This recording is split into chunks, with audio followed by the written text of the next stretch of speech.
Yeah, Doe One, Rocky Mountain Sports Report, yeah, live and direct. Keep them shook, defend like Champ Bailey and Adam Foot, no joking. I'll block it out like Jokic, and now you see him blurry. Lost in the rain of threes from Jamal Murray. Oh, step up to the plate. Colorado landscape outstanding, reporting all the facts in. We out the park like black men, or better yet, Chuck Nasty. Cause RMS all his family built tough, yeah, like Ed McCaffrey. And we only got one rule, in my orange and blue, a mile high salute. So while the rest is lacking, I'm on my goals like Sackett. Time to slaughter, be hitting hard like Atwater Gold Glove. 300 club like the Todd Father. All right. Good evening, everybody. This is David with Rocky Mountain Sports Report, and we are definitely honored to have former Denver Bronco Kenoy Kennedy with us this evening. How you doing tonight, Kenoy?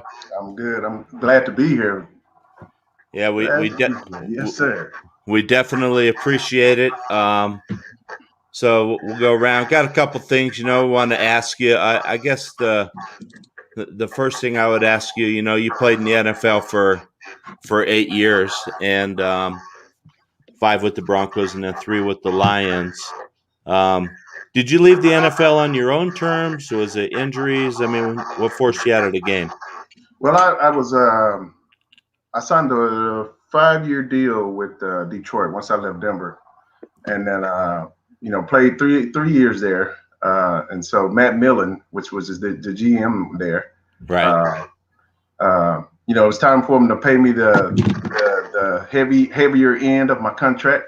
So kind of have what you see guys happen when they release guys because they don't want to pay them the money that they signed the contract for. So I got caught up in that part. But quick story about that. I was out eating in my hometown here with my family, and then I got a call from a DB coach, and he was like, "Hey, I respect you. I respect your game, what kind of person you are." And he was like, "So you're going to get a call from Matt Millen. They're about to release you. So I just want to let you know." And I said, "Okay, cool." So Matt called me a couple minutes after that. He was like, "Hey, we had 21 other guys like you. We want to lose a game, but if we can work something out with you and your agent, we'd love to have you back." I said, "Oh, okay." I said, "You know what? I appreciate it." So, that told me it was all about the money. So I said, "You know what? I'm good." We were saving our money up and all of that, investing in properties and all that kind of stuff. So I was done. Mentally, I was done. And I told myself when I was a younger player, if I ever get released because of money, I'm walking away from the game. So, and I did it. And my wife, my agent called me. It was like, "Hey, the Jets want you to come up. And if you can pass the physical, they're ready to sign you." I was like, "No, I'm good." He was like, "What?" I said, "Yeah, I'm done, man." So I sent my papers into the NFL and I retired after that. So I was good. Yeah. Well, congratulations. I mean, 8 years in the NFL is probably rough, so congratulations on that, Appreciate it. So Matt, you got anything? Yeah, I got a whole list of questions. I think you might have the same list, Dave, but the big one I want to go off of, let's just kind of bringing it back to Denver, we're all about Colorado sports here. So just what was your most memorable, memory while being here in Denver? Man, I tell you what, playing for the Bronco organization was probably one of the best highlights of my professional career. I went to that other D city. It wasn't quite as nice. Yeah. So, man, I mean, the Broncos organization was first class.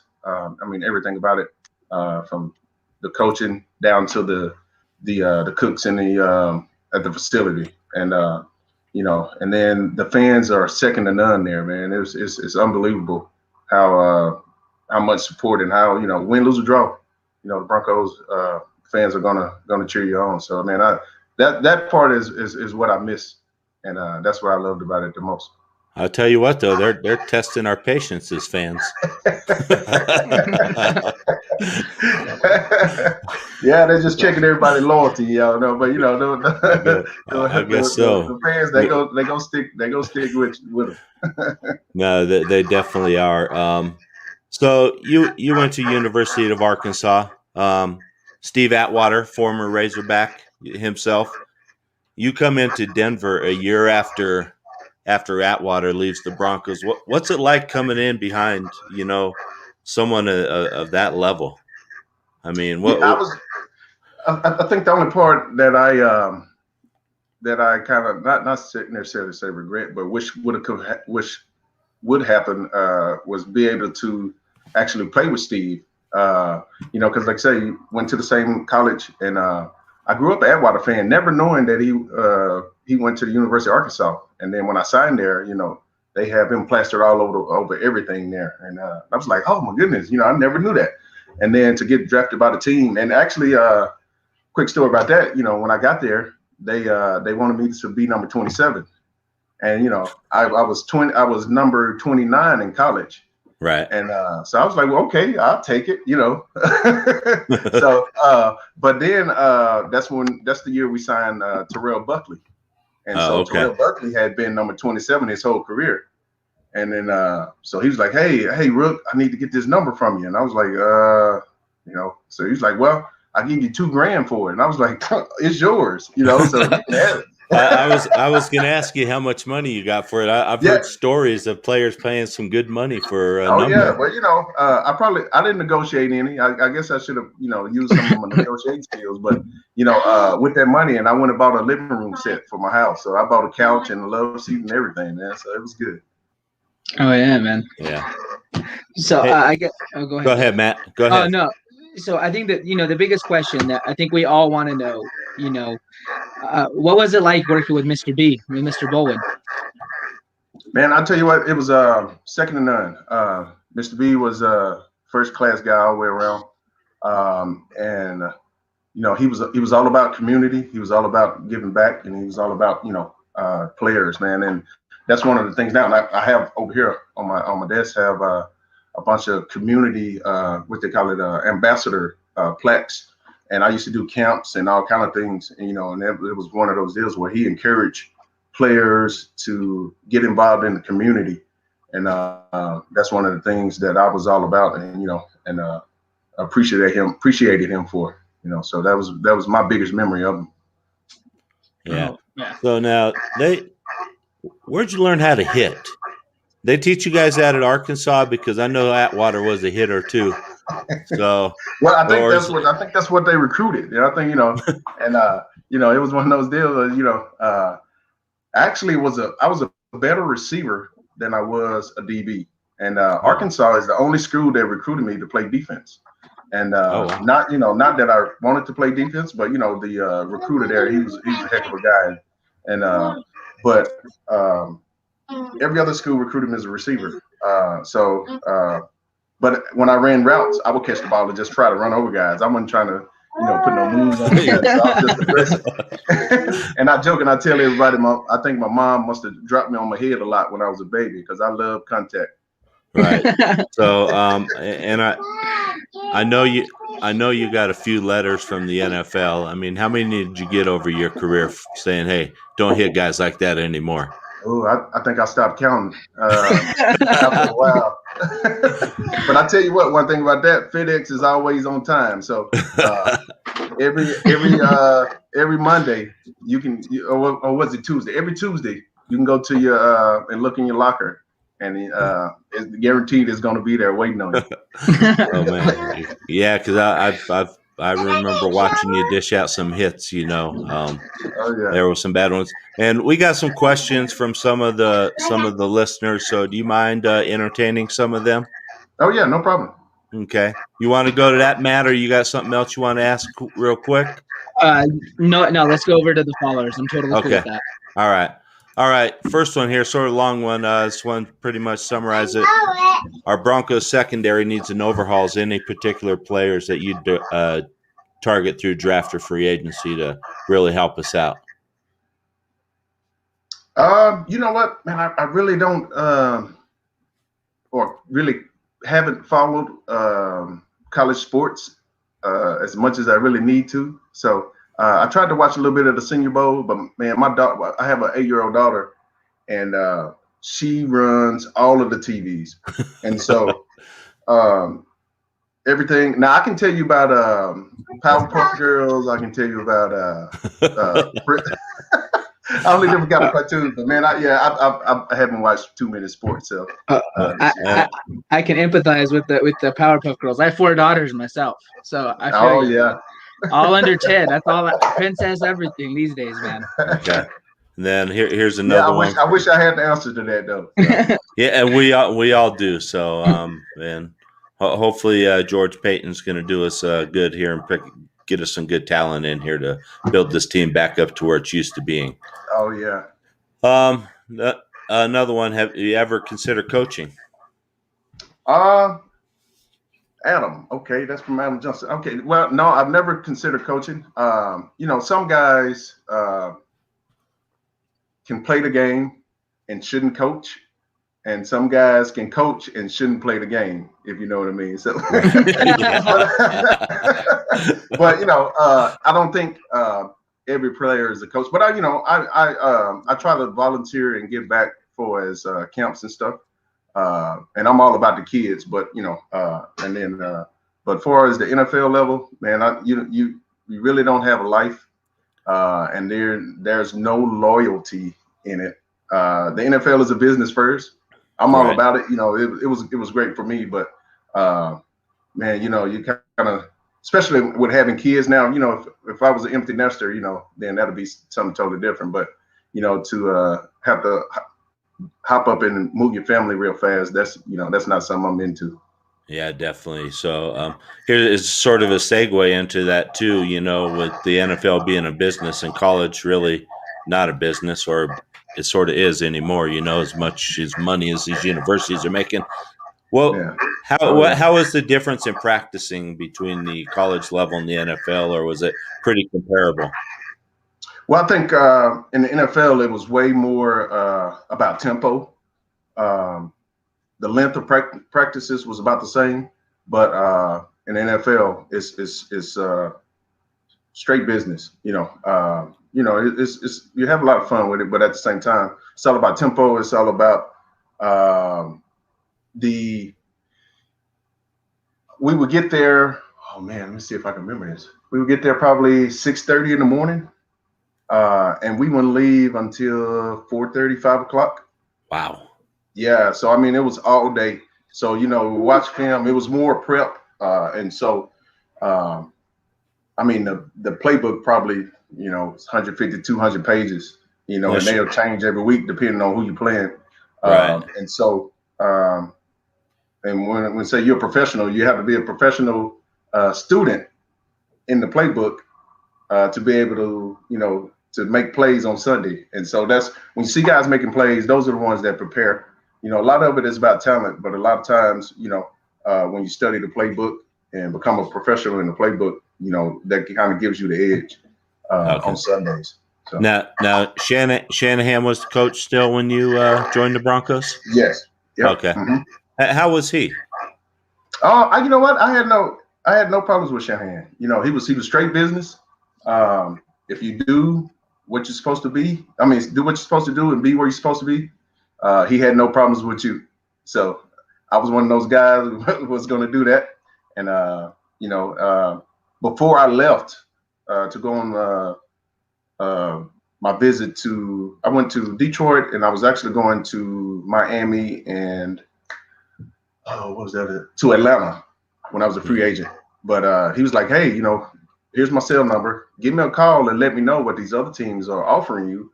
And then we can see if we can try to match it.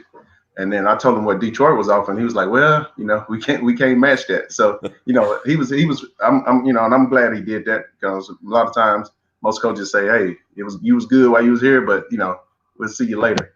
But right. And I remember reading a story about that after you were at Detroit. You were standing in the airport and you didn't get on that plane to go to Miami. I mean, Yeah, because I was on the phone with Shanahan, and the lady told me, "She's like, hey, this is the last call. We about to close the door." So I called my agents, like, "Hey, do I need to get on this plane or not?" Because the lady about to close the door on me. So he's like, "No, don't go." Don't go. So, got a couple of. You want to throw anything at you, Matt? And I'll read through some of these other comments and throw some up there. All right, let's see. So, kind of, let's move away from football a little bit. So your careers after your career. So, what have you been up to lately? I heard you mention a lot of stuff about community outreach, investment properties. I mean, what are you doing now? Well, I have rental properties. I started buying properties while I was playing ball. So so I've been a landlord for years. So I've been doing that, and then also own a food truck, and then also in the process of building a food truck park. So we can so we can have somewhere to park the food truck instead of trying to go around and negotiate with all these cities. And a lot of times they really don't want you. There's a lot of cities are not food truck friendly, and so I'm right outside of the city limits, which is in the country. But so got our own set of rules in the country. Then you ain't got to worry about these city permits and stuff. So right, yeah. Well, Dave and I both live in the Denver metro area, so we know all about the big city life these days. Oh yeah. Do you miss Colorado? I do. Colorado is beautiful. I haven't been back since I left though, so I'm sure it's changed. And that's been 5. Yeah. Oh, yeah. So it's been a while. So it definitely has changed. And I tell everybody that asks me about it, tell them everybody needs to go visit at least once. But it's gorgeous.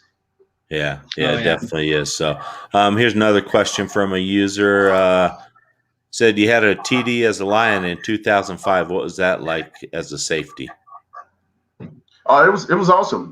I still remember it because I didn't have too many. But I mean, it was awesome. That we was playing the Carolina Panthers, I believe. Yeah, and so it was an overthrown ball, and I was just taking out running and directing traffic. It was like, hey, get him, and I'll do the rest. It took you back to the receiver days, ready to truck them people. I love it. You know what? Some guys are all about touchdowns and all of that. Especially now, and that's why a lot of guys like to play offense. Because it's they love the glory of scoring touchdowns. But for me, it was just something about contact. And going in and roughing up a guy, and you kind of get in his head, and the next time you come across the middle, you can see him looking at you instead of watching the ball. So that's what got me excited. Yeah. Oh, yeah. And this has to be a big part of the game, the mental part of the game. I mean, how do you stay mentally engaged in the NFL and playing at that high level? Well, I think it starts in college. I think from high school to college, and then from college to the pros, the guys and the numbers start to thin out a lot. And so the ones that make it are the ones that are mentally strong for that moment. But once you get in the NFL, that's a whole nother story. So but I've seen guys that was on paper could run, lift, and looked the part, but mentally and just couldn't take the pressure. That's why sometimes you see Heisman Trophy guys, Heisman Trophy winners. And when I say that, I'm thinking about back to Danny Werfel. Was a Heisman Trophy winner, but just couldn't make that transition to the NFL. And but it's different. So. Oh, yeah. Who do you think in the NFL you hit the hardest? It'd probably be Chris Chambers. When I was in Denver. Okay. I think it was a Sunday night game. Yeah, they went to commercial, came back, and he was still out. So that'll do it. Yeah, but that's when it started switching over from you really can't. But I wouldn't be able to play these days, man. I'll be playing for free, or they'll suspend me for life. They'll ban me for life. You just sign your check over. Oh yeah. Just don't even give me the check. Just keep it.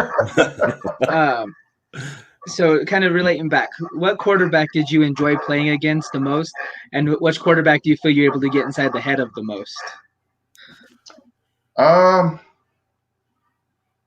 would say Peyton. But with Peyton when he was with the coach. Oh yeah.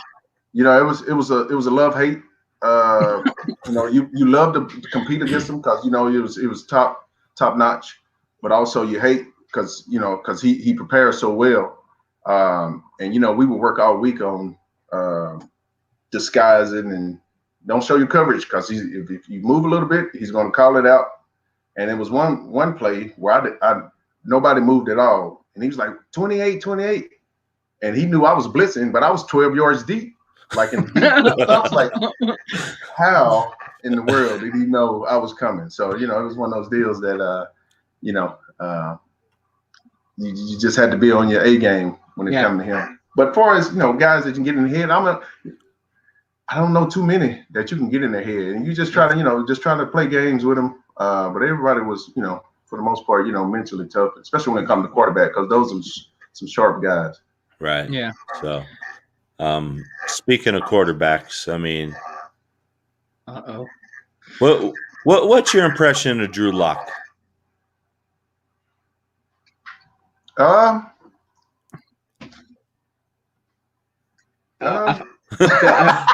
think we have a lock flogger. Too. I think he's coming to Team Lock Flogger, Dave. I give Lock the hardest time out of probably any sports supporter here in Colorado. Yeah, Matt definitely does. Matt has definitely been on Drew Lock. Yeah, they have deemed me the Lock Flogger is my nickname all across the social media chain. So so we'll just skip that question. I don't think Drew watches, but just in case y'all get him on the show, y'all want to play that sound bite. Right. Here's a good one. Oh, that is a good one. Shannon Sharp. What's it like playing with him? Oh, Shannon is amazing, man. He's in the locker room. He's funny, and what you see on the shows that he's on now, he was the same way in the locker room, and so great guy to be around, great teammate, and as much as he talk, he prepares the same way. So I mean, all around straight up guy. All right. So just kind of highlighting it back to teammates on that defensive side of the ball. Who was the teammates you kind of grew closest to with your tenure here in Denver? Well, I tell you what, it was most of the my draft class. Matter of fact, we're in a text group now with Delta O'Neal, Jerry Johnson, Jarris Jackson. Those guys from the 2000, draft class, so we're all in the text group. And, Ian Gold was in your draft class as well, Gold, right? You know what? Yes, he was. But Ian, we kind of lost contact with Ian there for a while. But then he popped up on Facebook, so we're trying to reach out to him now, try to catch up with him. But yeah, Ian Gold, Chris. That was a good Chris draft Cole. class. I'm sorry? That was a good draft class, especially on the defensive side of the ball. Oh yeah. Absolutely, yeah. Ian and I had a brief conversation actually a couple of weeks ago. We just had just a quick interaction on Facebook. Yeah. Oh, okay. It was super awesome. Yeah, he's very polite, super outstanding guy. Yeah. Here's another one. What running back did you hate to see coming at you? Oh, that's easy. LaDainian Tomlinson. But because him or Adrian Peterson. Just because of the moves. The hardest guys to play against is the guys that has power and the juking ability, moves. So if I'm playing a shifty guy, I know I'm gonna have to come and break down and be ready for his. He's gonna try to make me miss every time. Or if I'm playing against a bruiser, I already know he's coming and he's gonna try to lay the boom on you. But when you got a guy that make you miss, or then he'll lower his shoulder, try to run over you. Those are the ones that'll get you. Did anybody ever do a Bo Jackson to Bosworth type hit on you? Remember I'm trying to remember the Bo Jackson. Was he when get ran over? I'm about to look that one up. That's when he ran over Brian Bosworth and knocked him 5 yards back into the end zone. Well, I tell you what, it was a tight end, wasn't a running back. I got ran over. Man, what's the guy's name? He was with the Redskins when I was in Detroit. I'm sure somebody know. But yeah, I got ran over. If you've never got ran over, you probably haven't played. So if nobody's got ran over, yeah, you probably played special teams and all of that. But uh-oh, he's throwing out. But I tell you what, that'll be the only one you'll see me getting ran over. But I got plenty hits on there. We can pull up. Yeah. Was it Chris Cooley? No, it wasn't Chris Cooley. All right, let's see. And then here's another one by Matt's. What are your thoughts? And I think you touched on this a little bit on the tackling rules of today's games. I know they're trying to bring safety into it, but are they also making it a little more dangerous for the tacklers? Yeah, I think it's all about player safety, and I get it because there is life after football, and I'm here now in the life after football part of it. So I get it, but at the same time, football is a I would say gladiator sport. And what people love about football is the hits, the touchdowns, the moves, and all of that kind of stuff. So to take out one part of it, and I mean, it's a fine line between being aggressive and being dirty. But some of these hits where you got to sit there and slow it down in super slow mo, it's like, oh yeah, the face is touched, so that's a flag and that's a penalty.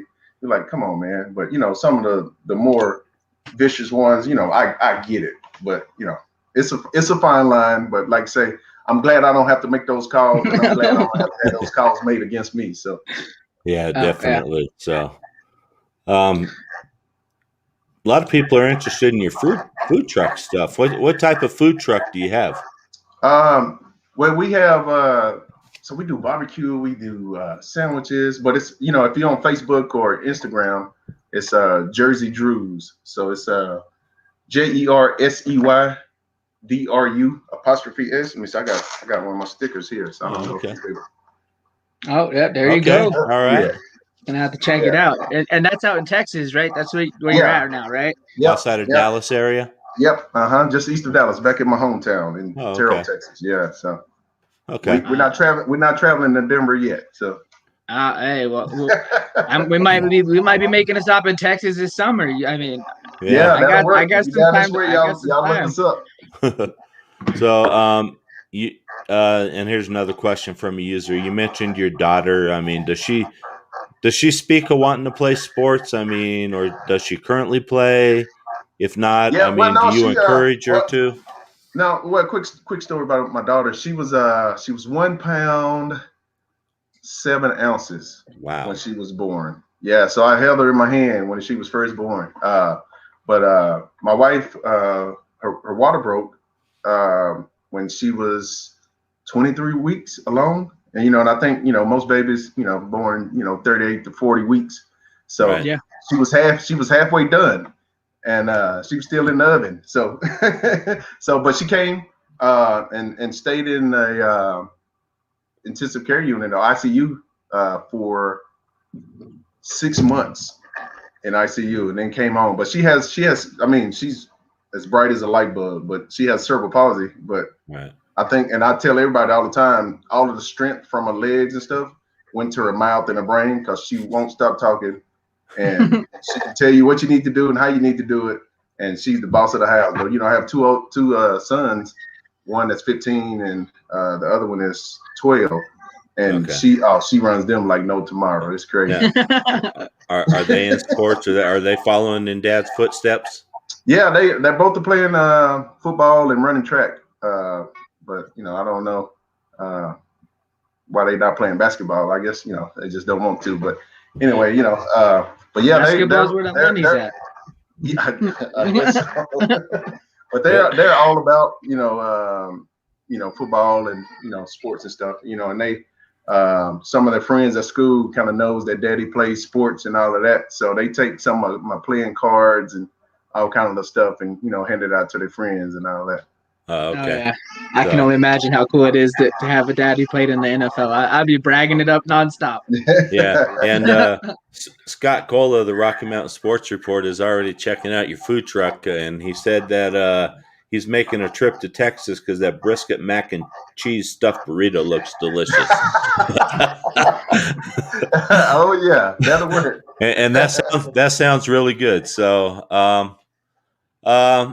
another question: who's your favorite coach and why? At any level, college At any football. level? Ooh, that's well. You know what? I got a high school coach that I still talk to almost weekly now. Dick Ryan, Coach Ryan. We call him Doc. But I mean, taught me everything about being a defensive back. And he's the one who always taught. This one you can hit back in the day. He always taught me to hit him in the face. And so so when I was young, I was in high school and all that. I would come up and tell guys, you start coming in, guys would start ducking and all that. And I'll tell them, stand up, let me kiss you in the mouth. That was just football talk. Bunch of stuff that you'll say in the huddle that the fans don't get to hear. But he's the one that taught me all of that. And then, been keeping up with me for years. And, we still talk. So, it'd be my old high school coach. Yeah, and I think a lot of people do reflect back to their high school coaches because those are the people that sometimes made the biggest impacts in their life. Yeah, was their little league and their high school coaches. So, do you? I take it you still watch the NFL. Pretty frequently. Somewhat. You got a current favorite safety in the NFL? Who would be my favorite safety? Maybe I don't watch it enough then. Man, that's a great question. Now, I'll tell you what, I watch a lot of college ball. I try to keep up with Arkansas as much as I can. But I don't get to watch much on Sundays. I'm either running around doing something, or my daughter has a TV. So yeah, Powerpuff Girls. We talked about it earlier. Yeah, and and all they show down here is the Cowboys, and I refuse to watch that. So I was who wants to watch the Cowboys? Yeah, like other Cowboys on. Okay, well you can turn on cartoons. So yeah, definitely. Who wants to watch the Cowboys? So no, I'll pass. But you probably grew up as a Cowboy fan, right? I did not. I did not. I grew up as a 49er fan, believe it or not. Okay. And that's because my dad was a 49er fan. Okay. So you kind of start rooting for teams that your parents root for. So the whole house rooted for the 49ers. But now my mom is the biggest Bronco fan ever. So when I was there, so we converted her. So now me, I really don't. I just watch it, every now and then. But I really don't have a favorite team. But I root for Denver and also Detroit. Since I played for them. But right. So okay. Yeah, Detroit making big moves this week with the Matthew Stafford trade to Los Angeles for that barrage of, the entire farm. Nothing like crazy. Overpaying for a guy. Oh my goodness, that's crazy. Yeah. I don't know. I'm glad the Broncos sort of pumped the brakes on that one. So I don't think we need another 13-year veteran quarterback in here. Yeah. If we're going to bring in a veteran. Stafford, I think he's pretty good, but it's just being in Detroit, man. It's something. I don't know what's going on. Somebody's put some pixie dust on the city or something. Man. I don't know what's going on. We started out 1 year 8-0, and we was like, oh yeah, this is our year. The Lions are turning around, and we lost the next 8, and we finished 8-0. Wow. Now, who was your coach there? Who was your head coach? It was was it Flores? Mariucci. It was Mariucci and then okay. Marinelli. Oh, okay. All right. Yeah. Okay. So so it sounds like you really don't miss the game too much. I don't, not one bit. And you probably don't have those aches and pains when you wake up on a Monday morning either, do you? I do. That's why I don't miss it. Yeah. So you got that reminder, right? Yeah, I'm over here rubbing my knees now. This knee paid the bills. That's what happened. Man. These knees paid the bills. Yeah, but you know what? If I had to do it all over again, I would. and anybody that say they wouldn't is probably not telling you the truth. But it's part of it. Playing a game that I grew up playing for free, and to get paid for it, is everybody's dream. To everyone, I don't want to say everybody, but it's a lot of people's dream. But also to meet so many people, so many fans, and so many teammates that you build lifelong relationships with is awesome. And so I don't know too many other things that you can do to meet different people from all walks of life, from all over the world, and people become your fans and friends. So I'm all for it. Yeah, definitely. So, well, again, congratulations on an 8-year career. I mean, that has to be special. So we definitely appreciate you coming on. So, University of Arkansas, do you know the call? Do you know the Razorback call? Oh, yeah. Can you do it? Woo pig suet. There it was. You're not going to get into it like some of those fans are. I'm not going to go crazy with it. Woo pig suet. Go home. Yeah. There it is. I'm not going to embarrass myself like that. I gotta have some of my teammates or some of my fans with me, man. Absolutely.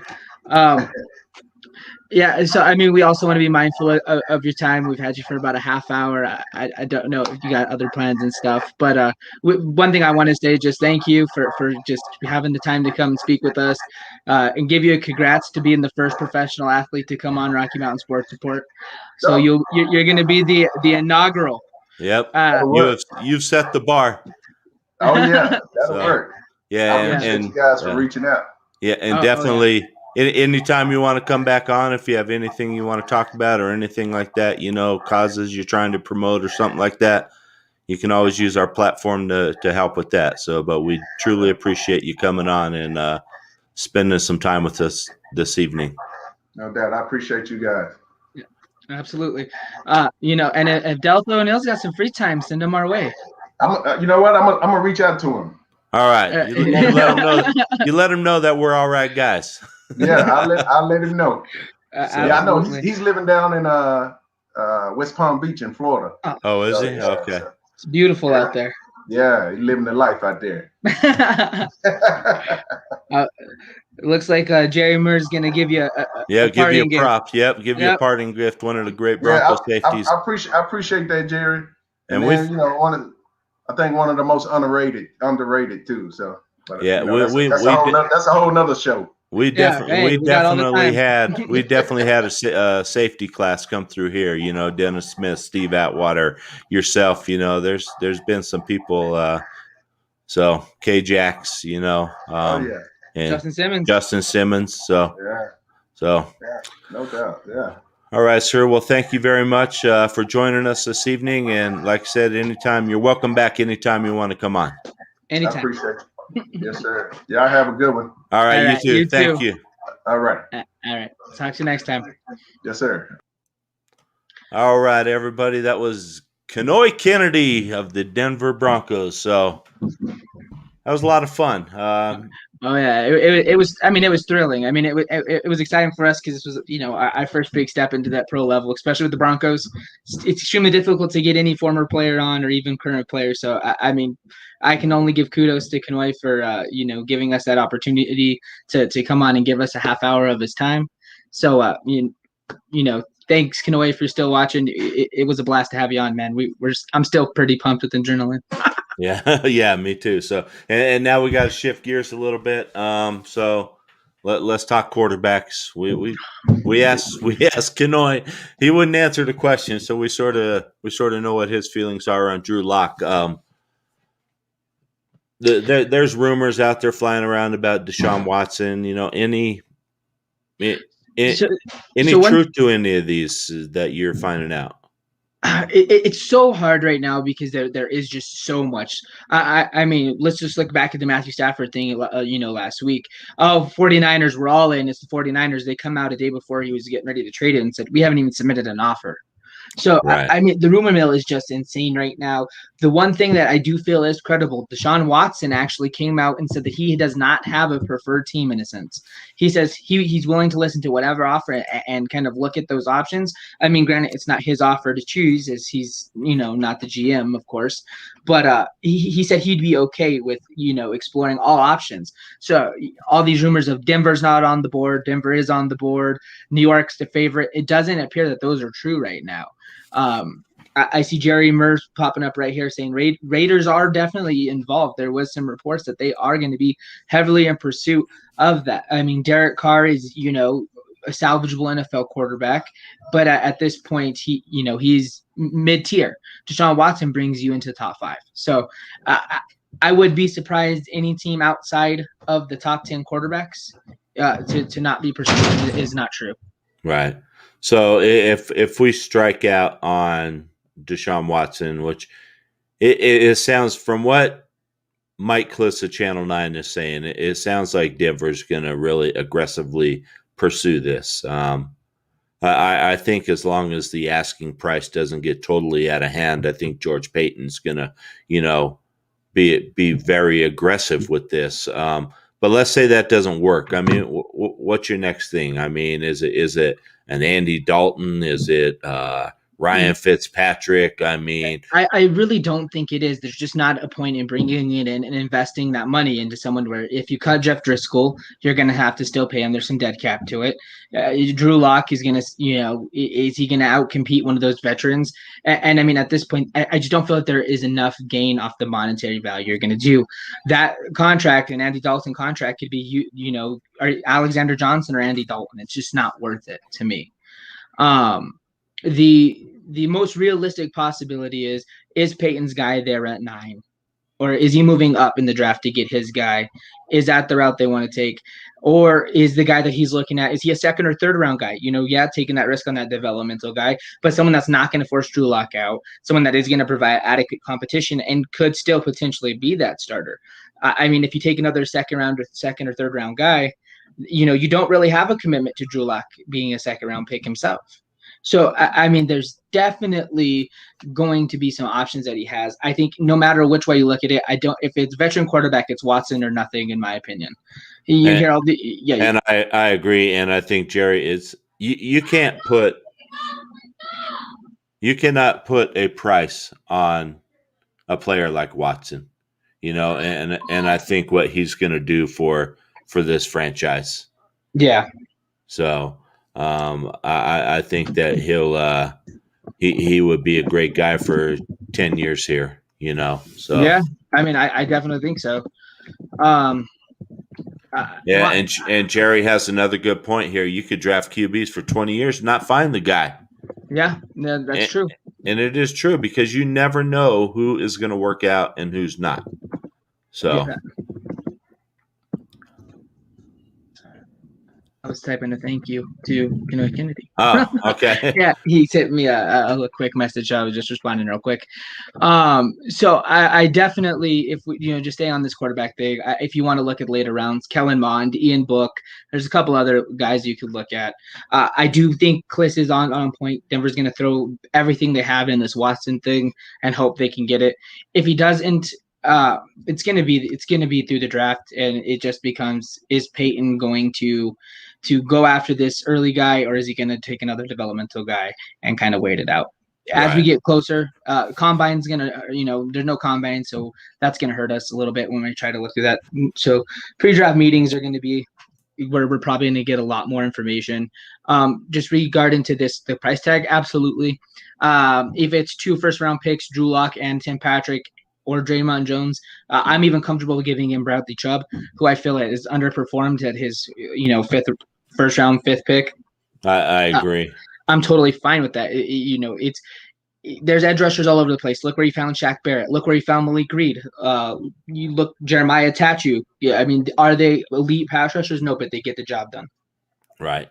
No, I agree, and I think if Bradley Chubb, has to be a piece of the puzzle to get Deshaun Watson here, then you definitely make that move. I mean, I don't look at Bradley Chubb as a franchise type player like Von Miller was, No, And coming out of the draft, he was expected to be better than Von Miller. So Yeah, and Jerry says the Wake Forest, and this is Newman from Wake Forest, Georgia. yeah, I highlighted him a couple weeks ago. Yeah, you did in our mock draft. So yeah, so I do think he has potential to sneak into the first round. He was being looked at as a first round prospect for a small period of time. Then with the whole Georgia Wake Forest transfer thing, and then choosing to sit out an entire season and not play.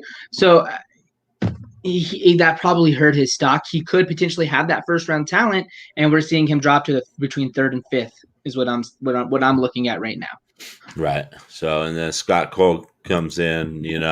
Any thoughts on talks that the Broncos spoke with Mac Jones at Senior Bowl?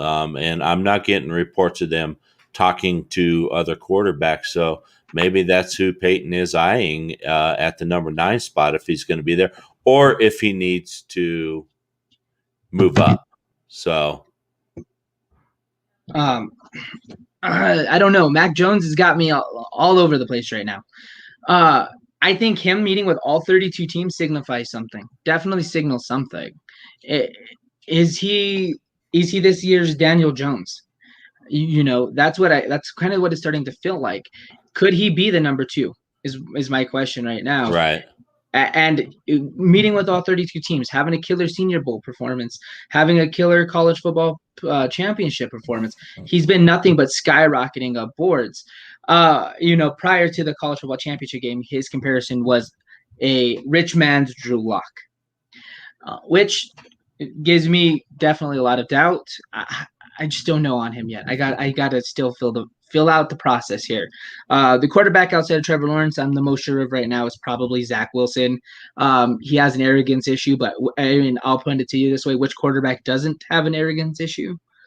I mean, if I don't know, if we were in a high school locker room, quarterbacks are always arrogant. Right. Wide receivers are always divas, and quarterbacks are arrogant. That's just the way it goes. I mean, that's one thing you touched on during our mock draft, though, and you would not put Wilson at number 2. You actually put Fields ahead of him because Fields is more mature. And doesn't have that cockiness and that arrogance that Zach Wilson does. And are a lot of teams going to look at that as a sign of immaturity, sort of like Drew Lock? Drew Lock is very arrogant, very cocky. Yeah, it very well could hurt his, and very immature. So yeah, it very well could hurt his stock. I mean, Zach Wilson does a better job of backing it up physically and mentally. He has a very high IQ ceiling, which is huge in the NFL. We just heard Kenoy highlight the knowledge of the playbook and how it changes every week. That benefits Zach Wilson versus someone like Drew Lock. Right. No, his IQ is not even comparable to Drew Lock's. So with that being said, I mean, the reason why I had compared it, I had Justin Fields going higher was we were using the non-trades, no Deshaun Watson, Robert Saleh, no nonsense guy. Fields is more of a fit for what he's looking for. I do think Zach Wilson will be the better quarterback. It just depends, where does he go? That's the big thing. If he goes to Atlanta and sits for 2 years, I don't think that's going to do him any good. I think that would hinder him. Right. He needs to go to a place where he's going to start right away. Carolina, Denver, New York, Houston, if they make that trade. So those are going to be the places. Going back to quarterbacks real quick, there's a quarterback I completely just have left off the board for a minute. I was really high on this being a possibility. Sam Darnold's out there. If they're going to draft a quarterback at 2, or if they're going after Deshaun Watson, Darnold's going to come fairly inexpensive. Darnold has had a crappy, toxic environment out there.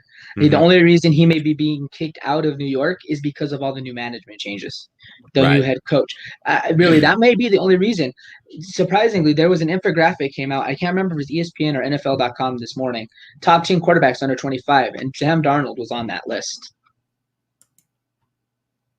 So, I mean, top 10 under 25. Lots of time to grow, lots of time, better environment here. Coaching staff is a little old school. USC coaching staff, a little bit old school. Might be a good fit for him. Okay. Well, and it looks like Matt is starting to run into some connection issues. He's starting to freeze up. So am I freezing up? You were just a little, not a lot, but you could catch it lagging and stuff. So we've talked about the quarterbacks. We had a good talk with Kenoy Kennedy.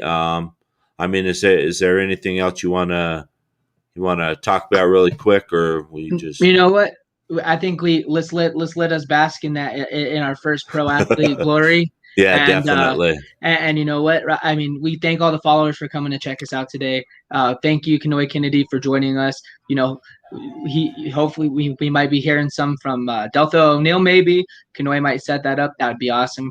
But for the most part, we just want to thank you guys for tuning in with us tonight. And we're gonna have tons of time to talk quarterback, so let's not overdo it tonight. Yeah, definitely. We don't need to solve all the problems tonight. So, all right, awesome, great show tonight, Matt. Thanks for joining us. Thanks for setting that up with Kenoy Kennedy. That was all Matt's doing. So everybody, give Matt a attaboy there. So, and hopefully Matt can recruit some more players in. So it definitely was fun. So, all right, you have a good night, Matt. Everybody out there, have a good night, and we will see you next Wednesday. We'll see you later, guys. Thank you. All right.